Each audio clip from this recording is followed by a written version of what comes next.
Yes, चलिए तो session की करते हैं शुरुआत। जैसा कि आप सभी को पता है कि आज के वीडियो में है एसएससी सीजीएल मेंस का जो अभी पेपर हुआ था 26 अक्टूबर 2023 को, उसके कंप्यूटर नॉलेज मॉड्यूल के जो 20 क्वेश्चंस थे उनका हमें सॉल्यूशन करना है आज के इस वीडियो में।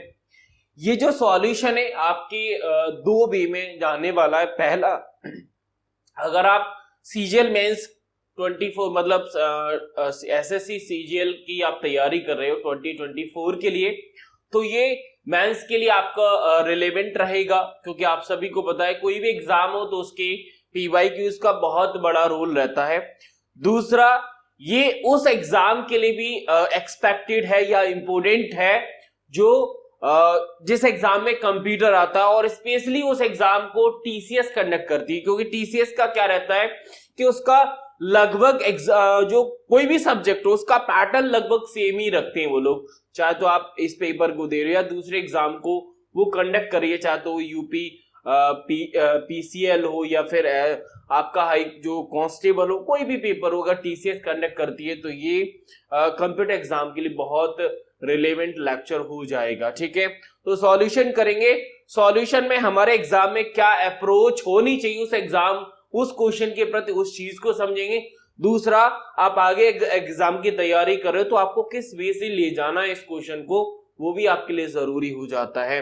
चलिए तो मैं पीडीएफ ओपन कर लेता हूं, वहां से हम समझते हैं। ये मैंने पीडीएफ बनाया है।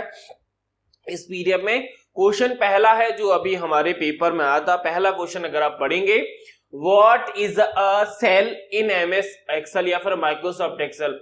माइक्रोसॉफ्ट एक्सेल में सेल क्या होता है तो आप सभी को पता है। जब एक्सेल की बात होती है तो सेल इंपोर्टेंट होता है। सेल के अलावा जैसे रो, कॉलम, वर्कशीट, वर्कबुक, ये बहुत ही इंपोर्टेंट टर्म्स हो जाते हैं हमारे एक्सेल से रिलेटेड। फिर भी अगर आपने एक्सेल का कंटेंट पढ़ा था तो बहुत अच्छे से नॉलेज होगा। अगर मैं पहले पॉइंट की बात करूं, पहले ऑप्शन की बात करूं, the intersection of a row and column in a worksheet, and worksheet के अंदर जो रो एंड कॉलम का जो इंटरसेक्शन पॉइंट है उसे हम सेल कहते हैं। क्या ये बात सही है? आप बोलोगे सर यही ऑप्शन हमारा करेक्ट है, क्योंकि रो एंड कॉलम का इंटरसेक्शन से हमारा सेल बनता है। सेल वो वर्किंग एरिया है, सेल में ही हम लोग कंटेंट लिखते हैं। अच्छा, यहां से एक चीज जरूर याद रखना, सेल का जो एड्रेस होता है, क्योंकि हमें पता है हमारे एक्सेल में वर्कशीट होती है, वर्कशीट हमारे रो एंड कॉलम का कलेक्शन होता है। लेकिन सेल की जब बात आती है तो सेल एड्रेस की भी चर्चा होती है और अक्सर एग्जाम में पूछा भी जाता है। तो जब सेल एड्रेस की बात आए तो कुछ मत करना, ऐसे लिखना, कॉलम लिख दो और रो लिख दो, आपका सेल का एड्रेस बन जाता है। ये भी क्वेश्चन अक्सर एग्जाम में पूछा जाता है कि सेल का एड्रेस कहां कैसे बनता है, या सेल का एड्रेस वैलिड इनवैलिड कौन सा है। तो उस केस में आपको कॉलम और रो से मिलके हमारा सेल का एड्रेस बनता है। रो एंड कॉलम की अलग कहानी होती है। सेल के बारे में और भी चीजें होती हैं, तो सॉल्यूशन में अभी हम उतना समझेंगे जितना पर्टिकुलर क्वेश्चन के हिसाब से आपको जरूरी है।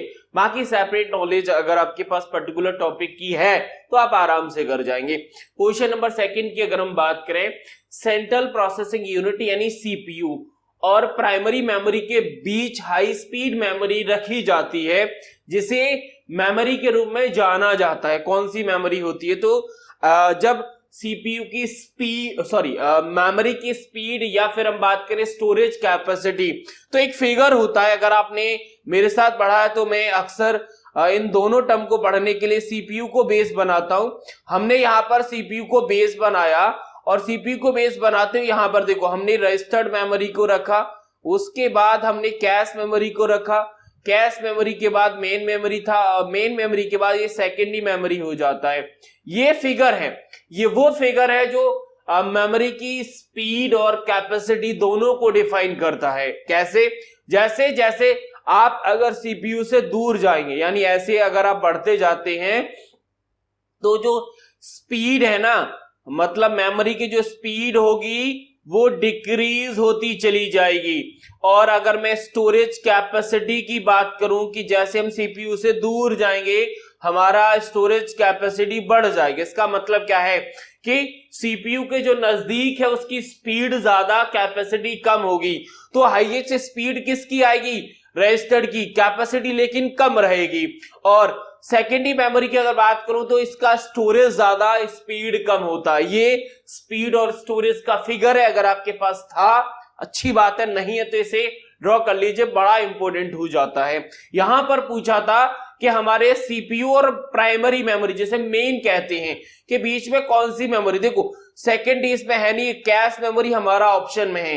रजिस्टर्ड भी रखा जाता है लेकिन रजिस्टर्ड हमारा सीपीयू का ही पार्ट होता है, ये भी मेमोरी की तरह ट्रीट किया जाता है। तो ऑप्शन क्वेश्चन नंबर सेकंड का आंसर ऑप्शन फर्स्ट करेक्ट हो जाएगा।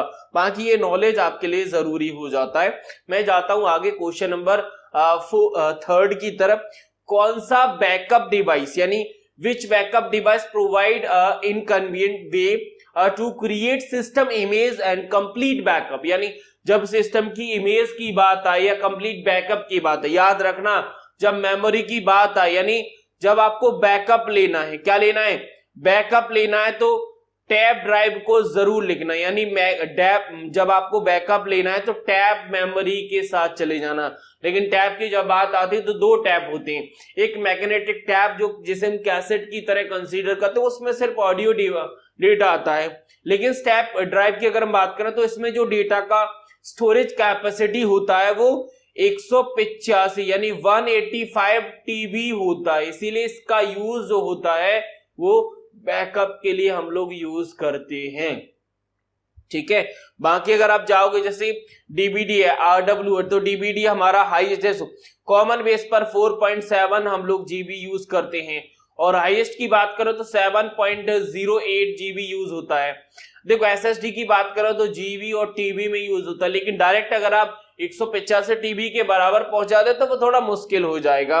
वहीं अगर हम एनएसी की बात करें, एनएसी मतलब नेटवर्क अटैच स्टोरेज डिवाइस, ये भी फाइल स्टोरेज डिवाइस होती है जो कि हमारे नेटवर्क में कनेक्ट रहती है। कहां पर रहती है?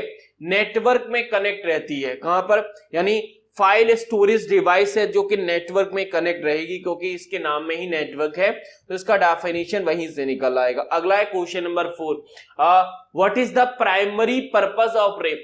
प्राइमरी जो हमारा रैम है उसका मेन पर्पस क्या है? तो मेमोरी के बारे में, रैम के बारे में अगर आप जानती है तो बहुत आसान सा सवाल हो जाएगा। पहला पॉइंट कह रहा है कि providing temporary storage for data that the CPU currently process. क्या ये बात है? देखो आपको ये तो पता है कि सीपीयू रैम हमारा टेम्पररी स्टोरेज करता है, ये बात कहीं ना कहीं सत्य है, और सीपीयू जिस प्रोग्राम पर काम कर रहा है उसका करंट प्रोसेस को स्टोर करता है, कहीं ना कहीं सही है। लेकिन बाकी ऑप्शन भी देखने पड़ेंगे हमें। प्रोवाइडिंग लॉन्ग टर्म, तो भाई लॉन्ग टर्म मतलब परमानेंट स्टोरेज, तो ये बात गलत हो जाएगी। स्टोरेज परमानेंट बिल्कुल गलत बात है, क्योंकि रैम वॉलेटाइल के अलावा टेम्पररी स्टोरेज की बात करता है, मैनेजिंग पेरिफेरल, ये बात भी गलत है। तो पहला ऑप्शन ही सही हो जाएगा। रैम के बारे में आपको वॉलेटाइल टर्म जरूर याद होना चाहिए, क्योंकि वॉलेटाइल के बिना आप रैम को अधूरा छोड़ जाएंगे। ठीक है, आगे क्वेश्चन नंबर 5 की बात करें, what is the firewall in contest network security? बिल्कुल सही बात है, फायरवॉल पढ़ा था, जिन्होंने पढ़ा था उनके लिए बहुत आसान सा हो जाएगा। एक चीज जरूर याद रखना, जो हमारा फायरवॉल होता है वो सॉफ्टवेयर और हार्डवेयर दोनों की तरह मतलब ट्रीट करेगा। ऐसा नहीं कि हार्डवेयर ही होता है, दोनों की तरह काम करता है। पहला ऑप्शन कह रहा है कि टाइप ऑफ मैलवेयर नहीं, अगर फायरवॉल की बात करें तो हमारा नेटवर्क सिक्योरिटी लिखा है, नेटवर्क को सिक्योर करने की बात करता है। अगर आप ऑप्शन को अच्छे से डील करोगे तो पहला ऑप्शन देखते ही मैं हटा दूंगा, इसका काम नहीं है। हार्डवेयर डिवाइस है जो हमारे नेटवर्क की परफॉर्मेंस को बूस्ट करेगा, नॉट, नहीं। File and management, file and folder का मैनेजमेंट, बिल्कुल गलत बात है। Security mechanism that filter and control network traffic, बिल्कुल सही बात है। हमारे नेटवर्क ट्रैफिक को फिल्टर और कंट्रोल करने का काम करता है ये फायरवॉल, यानी option number 4 is the correct answer. जैसे हमारा एंटीवायरस काम करता है वैसे ही होता है, लेकिन एंटीवायरस हमारे कंप्यूटर की सॉफ्टवेयर की तरह काम करेगा, हार्डवेयर नहीं होता एंटीवायरस। ये डिफरेंस होता है दोनों में। क्वेश्चन नंबर 6 की बात करें, when the sender and receiver of an email are on the same system, ठीक है, we need only user agent. हमें कितने यूजर एजेंट की जरूरत पड़ेगी? जब हम एक ही सिस्टम पर सेंडर और रिसीवर ईमेल की बात कर रहे हैं तो हमें कितने ईमेल की जरूरत पड़ेगी? जब किसी ईमेल को सेंड और रिसीव एक ही सिस्टम पे किया जाता है तो आपको कितने की जरूरत होगी? देखो, अगर आप नॉर्मल वैसे ऑप्शन बेस पर जाओगे, ऑप्शन बेस पे जाओगे तो आपको 2 की जरूरत पड़ेगी। 2 ईमेल क्लाइंट होना जरूरी है अगर आप सेम सिस्टम पर काम कर रहे हैं, ठीक है। अगर 2 ऑप्शन में नहीं होता, अगर आप प्रैक्टिकल वे में जाना चाहते हो, जैसे आप जीमेल का यूज कर रहे हो, तो जीमेल बेसिस पर आपका जो सेंडर और रिसीवर का जो ईमेल एड्रेस है वो सेम हो सकता है, यानी आप खुद की ईमेल एड्रेस से खुद को ही मेल कर सकते हो, ये भी पॉसिबल है। लेकिन ऑप्शन में नहीं है तो हम सीधा सेकंड के साथ चले जाएंगे, अदरवाइज फर्स्ट भी हो सकता था, लेकिन ऑप्शन नहीं है तो फिर हमें वो सोचना भी नहीं है, क्योंकि ऑप्शन वैलिड जब माना जाएगा, ठीक है। तो ऑप्शन सेकंड, यानी सेंडर वाला जो फ्रॉम में रखा जाता है और रिसीवर वाला जो कि टू सीसी बीसीसी किसी में भी रखें। अगर आपने ईमेल का कभी यूज किया तो टू फ्रॉम सीसी बीसीसी आपको टर्म समझ में आ रहे होंगे कि हम किसकी बात करें। क्वेश्चन नंबर 7, इन computer registered MAR stand, full form जरूर आता है, और फुल फॉर्म अगर आप फुल फॉर्म की बात करें तो फुल फॉर्म हर टॉपिक के साथ चलता है। ऐसा नहीं कि फुल फॉर्म वाले टॉपिक को आप अलग से 150 फुल फॉर्म याद कर लें काम हो जाए, नहीं। जब आप कोई टॉपिक पढ़ रहे हैं ना, उसी के एब्रिविएशन फुल फॉर्म में अक्सर एग्जाम में पूछे जाते हैं, तो फुल फॉर्म याद करने से कुछ नहीं होगा। जो टॉपिक आपने पढ़ रखे हैं ना, उसमें जितने भी एब्रिविएशन आए वहीं से काम हो जाता है, सेपरेट जरूरत नहीं होती।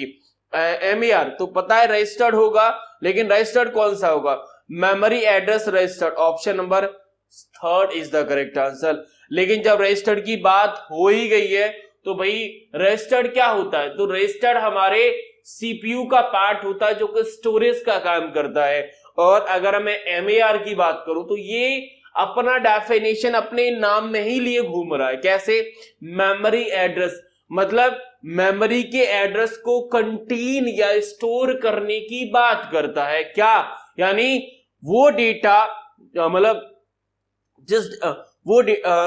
क्या बोले, CPU जब हमारे डेटा या इंफॉर्मेशन को मेमोरी से फैच करता है, ये प्रोसेस आपको कंप्यूटर सिस्टम में पता होगा। फैच क्या होता है? जब हमें किसी प्रोसेस के साथ काम करना है तो इंफॉर्मेशन को मैन मेमोरी से हम फैच कराते हैं। तो CPU जब किसी इंस्ट्रक्शन या इंफॉर्मेशन या डेटा के साथ फैच करता है तो उस डेटा का जो एड्रेस है वो स्टोर करता है MAR। लेकिन ये जो एड्रेस है, मतलब आप सोचो कि MAR से काम चल जाएगा आपके एग्जाम से। अगर आप नेक्स्ट एग्जाम की तैयारी कर रहे हैं, ये video most of the case में स्टूडेंट देखेंगे जो नेक्स्ट एग्जाम की तैयारी कर रहे हैं, तो आपको कंप्यूटर के जो एड्रेस है, चाहे तो आप AC की बात करें, एक्यूमुलेटर की बात करें, PC की बात करें, प्रोग्राम काउंटर की बात करें, आप टेम्पररी रजिस्टर्ड की बात करें, इनपुट रजिस्टर्ड की बात करें, आउटपुट रजिस्टर्ड की बात करें, तो ये वो रजिस्टर्ड जो आपको एग्जाम पॉइंट ऑफ व्यू से साथ में ले जाने की सख्त जरूरत पड़ने वाली है, ठीक है। तो जितने मैंने रजिस्टर्ड बताया उनको आप जरूर याद रखना, क्योंकि वो एग्जाम के लिए जरूरी हो जाएंगे। मैं बढ़ता हूं आगे क्वेश्चन नंबर 8 की तरफ। Which of the following is an example of GUI based user agent in email? Email में GUI यानी graphical user interface based user agent का एग्जाम्पल कौन सा है? नेटस्केप है, मेल है, ELM है, या फिर पेन है? क्विकली बता दीजिए। तो आपको पता है कि अगर आप थोड़ा सा यूज, पहले तो आप ये बताइए कि एग्जाम जो हमारा बोला जाए कि यूजर एजेंट क्या होता है। तो user agent is a software program, यानी यूजर एजेंट एक सॉफ्टवेयर प्रोग्राम होता है जो कि हमें मतलब ईमेल को भेजने, यानी ईमेल को कंपोज करने, मैसेज को रीड करने, मैसेज का रिप्लाई करने, मैसेज का फॉरवर्ड करने की परमिशन देता है। अब GUI का मतलब क्या है, यानी जो माउस क्लिक बेस्ड पूरा काम होता है, क्योंकि विंडोज हमारा GUI का है एग्जाम्पल है, डॉस हमारा CUI के एग्जाम्पल है, ये आपने अक्सर कंप्यूटर में डील किया होगा। तो GUI मतलब जो क्लिक बेस्ड काम करता है, यही तो GUI था।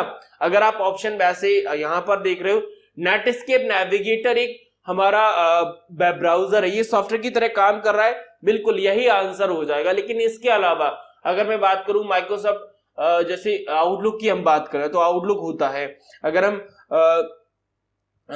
एडूरा की बात करें, एडूरा एक याद रखना, एडूरा भी यूजर एजेंट की तरह काम करेगा। काफी बार ईमेल क्लाइंट की भी बात हो जाती है। देखो यूजर एजेंट और ईमेल क्लाइंट बिल्कुल लगभग सेम ही होते हैं। जैसे ईमेल क्लाइंट के एग्जांपल की बात करें तो आउटलुक होता है माइक्रोसॉफ्ट का, जीमेल होता है गूगल का। अगर हम एप्पल की बात करें तो एप्पल मेल होता है, थंडरबोल्ट होता है जो कि मोज़िला का है, ठीक है ना। प्रोंटो मेल है जो कि मतलब प्रोंटो मेल भी काफी बार पूछा जाता है। तो 3 से 4 आप याद रखोगे, पॉपुलर कंपनी गूगल, माइक्रोसॉफ्ट या एप्पल है, इनका आप याद रखोगे तो इनसे ही काम हो जाएगा, ठीक है। तो आंसर हो जाएगा ऑप्शन नंबर फर्स्ट। आगे बढ़ते हैं question number 9, which of the following is an example of input. ये बहुत आसान सा सवाल है, वो सबसे ज्यादा रिपीटेड है। जब इनपुट डिवाइस और आउटपुट डिवाइस की बात आती है तो इनके एग्जाम्पल सबसे ज्यादा रिपीट होते हैं।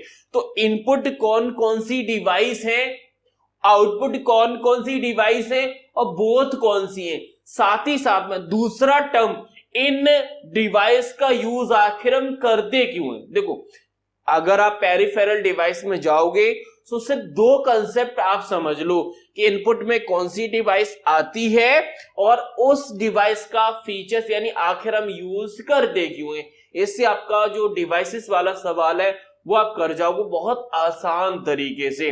तो स्पीकर आपका आउटपुट है, प्रिंटर आउटपुट है, मॉनिटर आउटपुट है, टच स्क्रीन हमारा, देखो टच स्क्रीन का बोथ में रखेंगे, इनपुट भी होता है आउटपुट भी होता है। तो प्रॉपर आंसर नहीं है, आप सोचे टच स्क्रीन का सीधे चले जाए।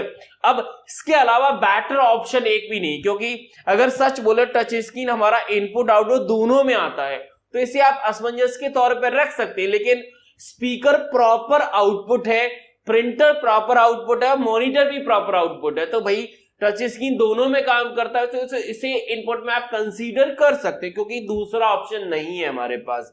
वैसे करेक्ट देखा जाए तो 100% करेक्ट ऑप्शन नहीं माना जाएगा, क्योंकि टच स्क्रीन दोनों में काम करता है। टच स्क्रीन इनपुट के साथ साथ आउटपुट डिवाइस भी होता है। इन क्या करें, जब ऑप्शन नहीं तो हमें इसी के साथ डील करना पड़ेगा। आगे question number 10, dash is an organisation that connect it subscribers computer using modem to internet. बिल्कुल समझ में आ रहा है, मॉडेम का उपयोग करके कंप्यूटर को जो इंटरनेट से जोड़ने की है, इंटरनेट की सर्विस प्रोवाइड करने की बात करता है। तो भाई सबको पता है ISP यानी इंटरनेट सर्विस प्रोवाइडर, जो आपको इंटरनेट की सर्विस दे रहा है उसे हम ISP कहते हैं। Web browser, web server, URL, ये वो टर्म है जो अक्सर एग्जाम में रिपीटेड वे में आते हैं। तो URL यूनिसोर्स रिसोर्स लोकेटर, यानी जो हमारा IP एड्रेस होता है उसे URL में हमारा डोमेन नेम कन्वर्ट करता है। वेब ब्राउजर एक सॉफ्टवेयर की तरह काम करता है। वेब ब्राउजर और सर्च इंजन दोनों एक दूसरे के मतलब बोला जाए कि एक के बिना दूसरा रह नहीं सकता। सॉफ्टवेयर जैसे सॉफ्टवेयर हार्डवेयर होते हैं ना, सेम वैसे ही वेब ब्राउजर सर्च इंजन भी होते हैं, ठीक है। चलिए आगे question number 11, Trojan horse in context of network security. Trojan horse आपने पढ़ा होगा, जब आप मैलिशियस प्रोग्राम के साथ डील करते हैं तो ट्रोजन हॉर्स सबसे पॉपुलर हो जाता है। ट्रोजन हॉर्स के बारे में वैसे पहले क्वेश्चन देख लेते हैं, फिर मैं टर्म बताऊंगा आपको कि क्या याद रखने की जरूरत होगी अगर आप आगे एग्जाम के लिए जाना चाहते हो। तो पहला है मैलिशियस सॉफ्टवेयर डायग्नोस्ट लेगिटिमेट सॉफ्टवेयर डिजाइन टू, बिल्कुल सही, अनऑथराइज्ड एक्सेस, बिल्कुल ये बात सही है, ठीक है। टाइप ऑफ, ये गलत बात है, फायरवॉल का टाइप नहीं है। ट्रैफिक को ये बाईपास नहीं करता। कम्युनिकेट बिटवीन डिवाइस, ये बात भी गलत है, ठीक है। जब आप ये ट्रोजन हॉर्स की बात करो, ट्रोजन हॉर्स के बारे में एक चीज जरूर याद रखना, it is not self replicating, ये सेल्फ रेप्लिकेटिंग नहीं होता, वहीं एक और जब मेलवेयर की बात होती है तो एक बॉम्ब भी आता है, अक्सर एग्जाम में पूछा जाता है। तो बॉम्ब के संबंध में एक चीज याद रखना कि बॉम्ब सेल्फ रेप्लिकेटिंग होता है। ये ट्रोजन हॉर्स और बॉम्ब में ये क्वालिटी है, ये दोनों में डिफरेंस की भी बात करता है। तो ये टर्म आप सेल्फ रेप्लिकेटिंग वाला जरूर याद रखना।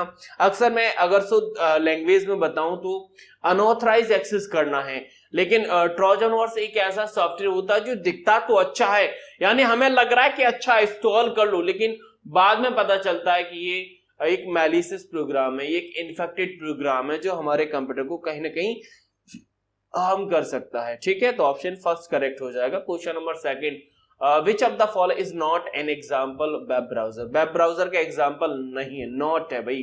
देखो आपको पता है एप्पल सफारी जो कि एप्पल कंपनी का ओपेरा है, गूगल क्रोम है, देखो आपको पता है फेसबुक सोशल नेटवर्किंग साइट है, कोई वेब ब्राउजर नहीं है। तो यही हमारा आंसर हो जाएगा, सिंपल सा है, ऐसे कोई डाउट वाला सवाल नहीं। नेक्स्ट है क्वेश्चन नंबर 13, तो MS ऑफिस 365 में पेज सेटअप डायलॉग बॉक्स हमें किस स्टेप के अंदर पाया जाता है। देखो अक्सर एग्जाम में स्टूडेंट को दो डाउट रहते हैं जब MS ऑफिस आता है। आज अगर मैं TCS को ध्यान में रखूं तो TCS क्या कर रहा है कि MS ऑफिस के जो वर्जन हैं उन्हें MS ऑफिस 365 के साथ कंफ्यूज कर रहा है, जबकि अगर आप देखोगे 365 और MS माइक्रोसॉफ्ट ऑफिस में डिफरेंस नहीं है। पहला ये चीज आपको याद, अगर आप 365 के आपने MS ऑफिस का 2016 का वर्जन, 19 का वर्जन, 13, 7 कोई भी वर्जन पढ़ रखा है ना, तो MS ऑफिस 365 के क्वेश्चंस आप लोग कर सकते हो, सिर्फ नाम में कंफ्यूज किया जा रहा है। दूसरा सवाल, अक्सर स्टूडेंट को ईयर में मतलब जो वर्जन है, जैसे आपको पता है MS ऑफिस के वर्जन जैसे 2007 है, 10 है, 16 है, 19 है, 13 है, 21 लेटेस्ट वर्जन है, तो इनके साथ भी कंफ्यूज हो रहा है। जैसे क्वेश्चन 7 पढ़ के आया है, उसको एग्जाम में 2021 मिल रहा है, 19 मिल रहा है, तो वो कंफ्यूज हो रहा है कि मैंने तो 7 पढ़ रखा है, ये 21 में कैसे करूंगा। भाई आपको MS ऑफिस याद रखना है, फिर भले ही वो 365 हो या फिर 7, 21, 19 कुछ भी हो, MS ऑफिस आपको आता है, आप आराम से कर जाएंगे, दिक्कत नहीं आएगी। तो पहली बात, इस क्वेश्चन से ले जाने से पहले एक चीज याद रखना, MS ऑफिस में जो पढ़ रखा है ना आपने वही बेस्ट है, ना कि 365 सेपरेट पढ़ने की जरूरत नहीं है, ये मेरा मानना है। बाकी आप खुद से डील कर सकते हो, अपने MS ऑफिस का जो वर्जन है उसे ओपन करके और 365 को ओपन करके आप खुद से देख लीजिएगा। बाकी आप चाहते हैं कि MS ऑफिस के जो हमारे एडिशन हैं जो हम लोग यूज करते हैं और 365 में डिफरेंस क्या है, तो मैंने इस चैनल पर कंप्लीट वीडियो MS ऑफिस का बनाया है। MS ऑफिस के अलावा जो बाकी ऑफिस है उनके बारे में भी चर्चा की है, MS वर्ड के बारे में पढ़ाया है, माइक्रोसॉफ्ट वर्ड जैसे हम कहते हैं, माइक्रोसॉफ्ट एक्सेल का सेपरेट वीडियो है, पावर पॉइंट का भी है, तो उन्हें आप वहां से डील कर सकते हो अगर आपके पास कंटेंट नहीं है तो। वैसे तो आपने पढ़ रखा होगा। पेज सेटअप आप सभी को पता है कि लेआउट टैब में आता है, करेक्ट है, ये सबको पता होना जरूरी होता है। ठीक है, इसके अलावा दो और हमारे पास ग्रुप रहते हैं, इनके बारे में पेज सेटअप में सबसे पॉपुलर कमांड हमारी margin, orientation, page, columns, hyphenation, breaks, ये सब सारी चीजें रहती हैं। क्वेश्चन नंबर 14 की बात करें, what is the function of cache memory. Cache memory अभी हमने क्वेश्चन में देखा था, तो फंक्शन आपको पता होगा, हायरार्की मॉडल में आप समझ गए होंगे, उस जो फिगर बताता वहीं से का डेफिनेशन निकलता है। पहला ऑप्शन है to control the flow data between CPU और मेमोरी। CPU और मेमोरी के बीच में डेटा को फ्लो करने का काम करता है। होल्ड कर दीजिएगा इस ऑप्शन को। बाकी सेकंड की बात कर, प्रोवाइड परमानेंट स्टोरेज, तो देखो परमानेंट स्टोरेज की बात तो करता ही नहीं है। ठीक है, to manage the allocation memory, ये बात भी गलत है हमारा CPU, क्योंकि to manage allocation of memory resources ये ऑपरेटिंग सिस्टम का फंक्शन होता है। यहां पर CPU का फंक्शन की बात हो रही है, तो मेमोरी के फंक्शन की बात हो रही है। और थर्ड ऑप्शन में हमारे ऑपरेटिंग सिस्टम के फंक्शन को डिफाइन कर रहा है, जो कि मेमोरी एलोकेशन और डिलोकेशन हमारा मेमोरी मैनेजमेंट के अंदर आता है। ऑप्शन नंबर अगर मैं फोर्थ की बात करूं, to store frequently use data from faster access by the CPU. CPU जिस डेटा को सबसे तेज और सबसे आसान तरीके एक्सेस कर सकता है उसे स्टोर करता है। ये बात पूरी तरीके से सत्य है। क्यों? क्योंकि हमने सीपीयू के बगल में ही रजिस्टर्ड को देखा था और मेन मेमोरी हमारे यहाँ पे था। डेटा फ्लो का जो काम है ना वो हमारा सीयू करता है, कंट्रोल यूनिट करता है हमारे सीपीयू और मेमोरी के अंदर। अगर आपने सीपीयू का जो पार्ट है ना सीयू एएलयू रजिस्टर्ड ये पढ़े होते तो डेटा फ्लो आपको पता होता ये किसका काम होता है। ठीक है, तो आगे बढ़ते हैं। क्वेश्चन आंसर आज का हो जाएगा option number 4। Question number next है 15 कंट्रोल्स। भाई सबको पता है कि जब कॉपी की बात आए तो कंट्रोल सी होता है कट, हमारा कंट्रोल एक्स, कंट्रोल जेड हमारा अंडू हो जाएगा और कंट्रोल भी हमारा पेस्ट हो जाएगा। देखो अगर आप नेक्स्ट एग्जाम के लिए अगर आप शॉर्टकट की बात करना चाहते हो तो मेरे हिसाब से जब आप शॉर्टकट की पढ़ोगे तो शॉर्टकट की में आप 2 डील कर लो, उससे आपके शॉर्टकट की के लगभग 90% क्वेश्चन कवर हो जाएंगे। F1 से लेकर F12 तक की शॉर्टकट की पढ़ लो और दूसरा कंट्रोल A to Z यानी कंट्रोल A से लेकर Z तक, ये 2 शॉर्टकट की अगर आपने पढ़ ली तो आप किसी भी एग्जाम की तैयारी कर रहे हो, अगर आपके एग्जाम में शॉर्टकट की क्वेश्चन आता है तो 90% क्वेश्चन आपके इन्हीं 2 कंसेप्ट से हो जाते हैं। बाकी शॉर्टकट की तो और भी होती है, हमारे माइक्रोसॉफ्ट विंडोज की होती हैं, इंटरनेट जो वेब ब्राउजर होते हैं वहां पर हम लोग शॉर्टकट की यूज करते हैं। हम MS Word, Excel, PowerPoint इनकी भी सेपरेट शॉर्टकट की होती हैं, कॉमन भी होती है लेकिन कॉमन का बेस यहीं पर है, तो शॉर्टकट के लिए यही जरूरी है। और मैंने अपने YouTube चैनल पे ये दोनों लेक्चर पढ़ा रखे हैं, आप जाके विजिट कर सकते हो। आप सिर्फ नाम डाल देना इनका और हमारे चैनल या फिर मेरा नाम डाल देना, आपको मिल जाएगा। नेक्स्ट है question number 16 in Microsoft Excel 2019। मैंने बोला ना ईयर में कंफ्यूज मत होना, ईयर कुछ भी रहे, MS एक्सेल है ना बस यही पढ़ना। What does the sum function do, sum function जो होता है उसका काम क्या होता है। देखो जब एक्सेल में फंक्शन की बात आती तो मैं हमेशा कहता हूं कि फंक्शन के रिगार्डिंग आप 2 ही चीज याद रखना। पहला, वो फंक्शन किस कैटेगरी में आता है, किस कैटेगरी का फंक्शन है। दूसरा, उस फंक्शन का फीचर्स के आखिर हम उस फंक्शन का यूज करते क्यों। जैसे सम है तो सम किस में आता है, मैथ्स एंड टिग्नो के अंदर आता है। अगर मैं वर्किंग की बात करूं कि हम इसका यूज क्यों करते हैं, अगर ये 2 कंसेप्ट आप जानते हैं तो आप फिर एग्जाम में फंक्शन से रिलेटेड क्वेश्चन कर जाएंगे।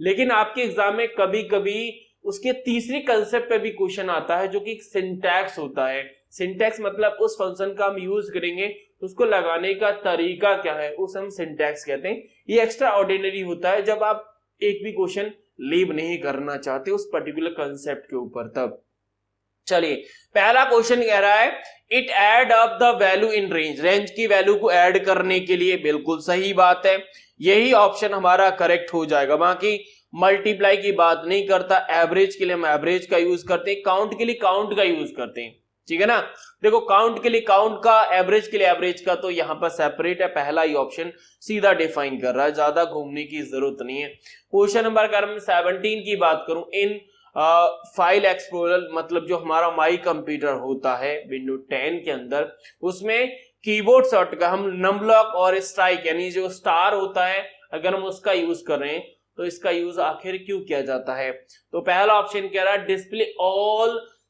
सब folder under the selected folder, यानी जो जिस फोल्डर पर हमने सेलेक्ट किया है उसके जितने भी सब फोल्डर हैं वो सारे डिस्प्ले हो जाएं।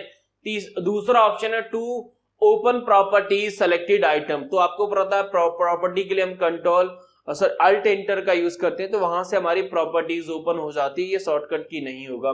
Display the content of the selected folder, तो उस पर हमें डबल क्लिक करना होता है। कॉलएप्स के लिए हमें माई कंप्यूटर के लिए जो जब आप विंडो एक्सप्लोरर का यूज करते हैं तो लेफ्ट साइड में एक पैनल रहता है, वहां से आपके फोल्डर का हिरार्की स्ट्रक्चर डिफाइन होता है, तो वहां पे प्लस और माइनस साइन होता है, वहां से आप कोलैप्स कर सकते हो। तो आंसर होगा option number first is the correct answer. ठीक है, आगे बढ़ते हैं, क्वेश्चन नंबर 18 की बात करते हैं। सेम मतलब टाइप का क्वेश्चन है लेकिन अब पूछा अलग जा रहा है। हमारे फाइल एक्सप्लोरर में यानी माई कंप्यूटर में which of the following tab include the hidden item, मतलब अगर हम किसी फाइल को, किसी फोल्डर को हिडन कर देते हैं तो वो हमें किस टैब के अंदर मिलेगा।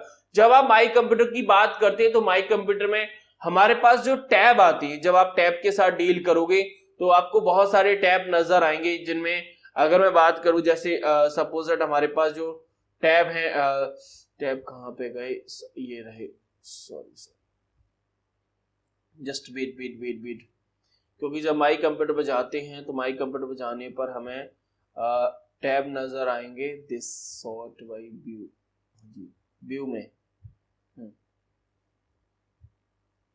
ठीक है, क्योंकि जब किसी पे क्लिक करोगे ना किसी फाइल एंड फोल्डर पे तो हमें व्यू मिलेगा, शेयर फाइल, होम फाइल जरूर मिलता है, फाइल एडिट भी आता है, एडिट, तो व्यू के अंदर चाहे तो व्यू, देखो व्यू में क्या रहता है कि हम किसी फाइल एंड फोल्डर का जब सिलेक्शन करते हो तो उसके थंबनेल व्यू नजर आते हैं, मतलब हमें उस पर्टिकुलर फोल्डर के कंटेंट को कैसे शो कराना है या उसका आइकॉन कैसा होना चाहिए। दूसरा रहता है शो के अंदर क्या रहता है कि हमें जब किसी फाइल एंड फोल्डर का सिलेक्शन करते हैं डिफॉल्ट रूप से हमारा नेविगेशन रहता है, हम डिटेल के साथ जा सकते हैं, हम प्रीव्यू पैन के साथ जा सकते हैं, हम हिडन आइटम के साथ जा सकते हैं, हम फाइल एक्सटेंशन के साथ जा सकते हैं, ये सारे ऑप्शन हमें व्यू के अंदर नजर आते हैं। तो आप एक बार व्यू पर जाके देखना, क्योंकि जब तक आप क्लिक नहीं करेंगे तो इस चीज को डिफाइन नहीं कर पाएंगे, अदरवाइज फिर आपने विंडो एक्सप्लोरर या फिर माई एक्सप्लोरर का, फाइल एक्सप्लोरर का यूज किया तो वहां से आप आराम से कर जाओगे, दिक्कत नहीं आएगी। अगला है question number 19, which networking device operate at second layer, second layer OSI की कौन सी है, पहले तो ये पता होना जरूरी है, ठीक है। आगे है forward data based on MAC address, MAC address के आधार पर, देखो जब हम डेटा एड्रेस की सबसे हमारा जो, अगर हम लेयर की बात करें तो लेयर में अगर हम देखें तो सबसे फर्स्ट लेयर जो होती है फिजिकल, फिर उसके बाद डेटा, उसके बाद network, transport, session, presentation, application. तो अगर हम बात करें फिजिकल लेयर, फिजिकल लेयर हमारी फर्स्ट लेयर है, फिजिकल लेयर पर हमारा हब, मॉडेम, रिपीटर ये काम करता है, ठीक है ना। डेटा लिंक लेयर की बात करें तो हमारा स्विच और जो हमारा ब्रिज रहता है वो काम करता है। नेटवर्क आपको पता होना चाहिए, नेटवर्क लेयर पर हमारा राउटर काम करता है, ठीक है। तो यहां से अगर आप देखेंगे राउटर नेटवर्क लेयर पर हो जाएगा, हब और ये हमारे हो जाएंगे फिजिकल लेयर पर, स्विच हमारा डेटा लिंक लेयर पे बात करता है, तो डेटा लिंक हमारी लेयर नंबर 2 होती है। तो यही हमारा आंसर होगा, ठीक है, यही आंसर होगा, option number second is the correct answer. तो याद रखना लेयर का सीक्वेंस बहुत जरूरी हो जाता है OSI मॉडल के अंदर। कितनी लेयर है मैंने आपको 7 बताई थी, 7 भी याद रखना। इसके अलावा एक TCP/IP मॉडल भी होता है, ठीक है ना, इसमें 4 लेयर होती है, ये भी याद रखना। आगे है क्वेश्चन नंबर नेक्स्ट और last, question number 20, in Microsoft Word what is the purpose of print preview features. तो प्रिंट प्रीव्यू फीचर्स का क्या होता है, पहला ऑप्शन कह रहा है to format the font and style of the document, भाई गलत है। टू इंसर्ट, तो इंसर्ट की बात नहीं करेगा, ये दोनों ऑप्शन ऐसे एलिमिनेट हो जाते हैं। टू चेक स्पेलिंग, देखो स्पेलिंग चेकिंग की बात करें तो प्रूफिंग जरूर आएगा, प्रूफिंग आएगा, या फिर F7, ये 2 ऐसे टर्म है जो हमेशा स्पेलिंग और चेकिंग ग्रामर के साथ जाएंगे ही जाएंगे। ऑप्शन है to view how to view how the document will appear when the print लिखा है, तो ऑप्शन 4 ही हमारा करेक्ट हो रहा है। आप सभी को पता है कि कंट्रोल F2 को जब हम प्रेस करते हैं तो हमारा प्रिंट प्रीव्यू हो जाता है, जो कि कंट्रोल P करेंगे तब भी हमें प्रिंट प्रीव्यू की तरह हमें, क्योंकि कंट्रोल P से जो हमारे पास डेस्कटॉप आता है वो प्रिंट प्रीव्यू होता है, प्रिंट करने से पहले अपनी डॉक्यूमेंट को देखना है तो प्रिंट प्रीव्यू है। अगर मैं सीजीएल मेंस के जो अभी अक्टूबर में जिस पेपर का हमने सॉल्यूशन किया, अगर मैं इसके बेस की बात करूं तो इससे पहले जो पेपर हुआ था हमारा मार्च में सीजीएल जो 2022 का मेंस हुआ था, तो अगर आपने उस पेपर का सॉल्यूशन किया था, उन पेपर के साथ डील किया था, तो ये पेपर उन पेपर की अपेक्षा काफी सरल है। सरल कैसे, यानी उन पेपर के आधार पर ही यहां पर क्वेश्चन है, नए बिल्कुल भी किसी कंसेप्ट को इंट्रोड्यूस नहीं किया है। तो ऐसे ही आपको अगर आप सीजीएल मतलब 2024 की तैयारी कर रहे हो, तो अगर आप इस पेपर के साथ साथ आपने जो मार्च में पेपर हुआ था 2022 वाला मेंस, अगर आप उसका सॉल्यूशन भी कर लोगे तो कहीं ना कहीं फिर आपका एक भी क्वेश्चन नहीं रहेगा, क्योंकि इनका बेस सेम रहता है। एक चीज और याद रखना, जब आप किसी एग्जाम की तैयारी करते हैं तो आपको दो चीजों पर स्पेशल ध्यान देना होता है। एक तो PYQs, जो कि मैंने अभी आपको बताया कि कौन से पेपर सॉल्व करने हैं, साथ ही साथ में आपको लेटेस्ट ट्रेंड को भी समझना होता है। जैसे अभी रिसेंटली TCS ने कौन सा पेपर कराया है, उसमें पर्टिकुलर कॉन्सेप्ट के, पर्टिकुलर टॉपिक के कितने लेवल तक वो गया है। जैसे हमने यहाँ पर MS एक्सेल के क्वेश्चन देखे, अगर MS एक्सेल के लेटेस्ट में कोई TCS ने पेपर कराया तो उस पेपर के भी कंप्यूटर के क्वेश्चन को एक बार एक्सेस कर लो कि उसमें एक्सेल को कितना डीप ले जाया गया, वहां से हमें आज का ट्रेंड समझ में आता है। बाकी यहां से तो आपको पूरा सॉल्यूशन समझ में आ गया होगा। बाकी अगर आप किसी टॉपिक का कोई थ्योरी कंटेंट चाहते हैं तो आप मुझे नंबर आप सभी के पास है, आप मेरे साथ कांटेक्ट कर सकते हैं। मैं फिर नेक्स्ट क्लास में आपको उन सारे कंसेप्ट को, उन सारे थ्योरी लेक्चर्स को प्रोवाइड करा दूंगा। चलिए, तो उम्मीद है कि आपको सॉल्यूशन अच्छा लगा होगा। अगर अच्छा लगा है तो लाइक, चैनल पर नए चैनल को सब्सक्राइब करना, क्योंकि ये जो हमारा चैनल है स्पेशली कंप्यूटर से रिलेटेड जितने भी थ्योरीज होते हैं, जितने भी एग्जाम्स होते हैं, उनका कंटेंट ही हम प्रोवाइड कराते हैं। ठीक है, चलिए तो फिर मिलेंगे नेक्स्ट वीडियो में, तब तक के लिए थैंक यू, शुक्रिया, राधे राधे।